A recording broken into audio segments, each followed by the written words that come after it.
आज मैं लेकर आई हूँ आपके लिए पेशावर की मशहूर कढ़ाई की रेसिपी। ये हम चिकन में बना रहे हैं, आप चाहे तो बीफ में भी बना सकते हैं। चलिए तो गाइस बनाना स्टार्ट करते हैं। ये बहुत ही मज़े की बनती है। ये देखिए, इसके लिए मैंने 1 किलो चिकन लिया है। इसको मैंने अच्छे से धो लिया है और इसको मैंने छन्नी में रख दिया ताकि सारा पानी इसका निकल जाए। इसमें पानी बिल्कुल नहीं होना चाहिए। आधी चम्मच मैंने पिसी हुई लाल मिर्चें ली हैं, 1 चम्मच मैंने कश्मीरी लाल मिर्चें ली हैं, 1 चम्मच कुटी हुई मिर्चें, 1 चम्मच ही नमक लिया है मैंने और आधी चम्मच हल्दी ली है। 2 चम्मच मैंने अदरक लहसुन का पेस्ट लिया है। ये लिए हैं मैंने मसाले, ये मैंने ड्राई रोस्ट करा है इसको। काली मिर्चें ली हैं मैंने, धनिया पाउडर लिया है, दखनी मिर्च ली है, इसको भी मैंने आधा चम्मच पीस लिया है और मैंने लिया है ज़ीरा पाउडर। इसको आप पीस लें, ये एंड में डलेगा बिल्कुल। 5 अदद मैंने टमाटर लिए हैं, इनको मैंने पेस्ट बना लिया है इसका। चले तो गाइस बनाना स्टार्ट करते हैं। एक पतीले में मैंने 1 कप तेल लिया है, इसको अच्छे से गर्म कर लें आप। मैं इसमें चिकन ऐड कर दूँगी। चिकन का हमें कलर चेंज करना है खाली, बहुत ज़्यादा भूननी नहीं है इसको हमने अभी। तो इसका कलर चेंज करना है हम। जब तक इसका कलर चेंज हो रहा है गाइस, मेरे चैनल को सब्सक्राइब करें, मेरी वीडियो पसंद आती है तो लाइक करें, शेयर करें और मुझे बता दिया करें मेरी रेसिपी आपको कैसी लगती है। ये देखें, हल्का सा इसका कलर चेंज हो गया। मैं इसमें अदरक लहसुन का जो पेस्ट है वो मैं इसमें ऐड कर दूँगी। इसके साथ हमें तकरीबन 5 मिनट इसको भूनना है ताकि इसका कच्चापन ख़त्म हो जाए अदरक लहसुन का और अच्छी से खुशबू आने लगे।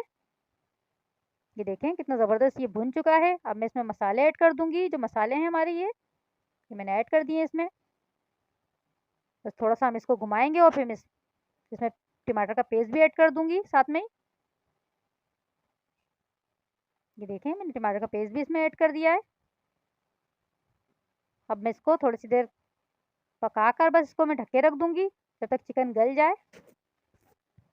तकरीबन 15 मिनट पकाना है मुझे इसको, फिर उसके बाद हम इसको भूनेंगे। ढक के मैं इसको पकाऊँगी 15 मिनट तक। ये बहुत ही मज़े की बनती है, झटपट बन जाती है, आप इसको ज़रूर ट्राई करिएगा। 15 मिनट के बाद इसको अच्छे से हमें भूनना है थोड़ी-सी तेज़ आँच पे। ये देखें, पानी इसका तकरीबन आधा ड्राई हो चुका है। अब हम इसको तेज़ आँच पे थोड़ा-सा दरमियानी आँच पे इसको भूनेंगे हम। पानी इसका खुश्क करेंगे हम बिल्कुल। ये बहुत ही ज़बरदस्त बनती है। ढाबे पे तो बहुत ही मशहूर है ये, ढाबा स्टाइल बन रही है, ये बहुत ही मज़े की बनती है। ये देखें, कितना ज़बरदस्त इसका कलर आया है। मैंने 4-5 हरी मिर्चें भी इसमें ऐड कर दी हैं। कलर देखें कितना खूबसूरत आया है इसका।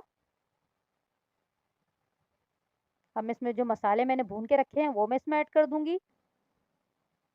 थोड़ी-सी मैं इसमें सूखी मेथी डालूँगी, कसूरी मेथी, वो मैंने पानी में भिगो दी है। वो डाल दूँगी मैं थोड़ी-सी इसमें। ये देखें, मसाले भी मैंने इसमें ऐड कर दिए हैं जो हमने रोस्ट करके रखे हुए थे। वो मेथी भी इसमें ऐड कर दूँगी मैं। बस इसको हम दम पे लगाएँगे फिर। ये देखें, मेथी मैंने ऐड कर दी है। इसको आप भिगो के डालिएगा वरना इसमें बहुत किरकिराहट होती है। बस अब मैं इसको दम पे लगा दूँगी तकरीबन 5 मिनट। उसके बाद मैं आपको फाइनल लुक दिखाऊँगी इसकी। 5 मिनट के बाद मैं आपको दिखाती हूँ कितनी ज़बरदस्त बनी है ये। ये देखें माशाल्लाह से इसकी लुक देखें कितनी ज़बरदस्त लग रही है ये। ये जायके में भी इतनी ही मज़े की बनी है, आप इसको ज़रूर ट्राई करिएगा। देखें माशाल्लाह फाइनल लुक इसकी। आप इसको नान के साथ, रोटी के साथ या आप शीरमाल के साथ भी खा सकते हैं। ये बहुत ही मज़े की लगती है। आप ज़रूर ट्राई करिएगा। अपना ख़्याल रखिएगा, मुझे दुआओं में याद रखिएगा। अल्लाह हाफ़िज़।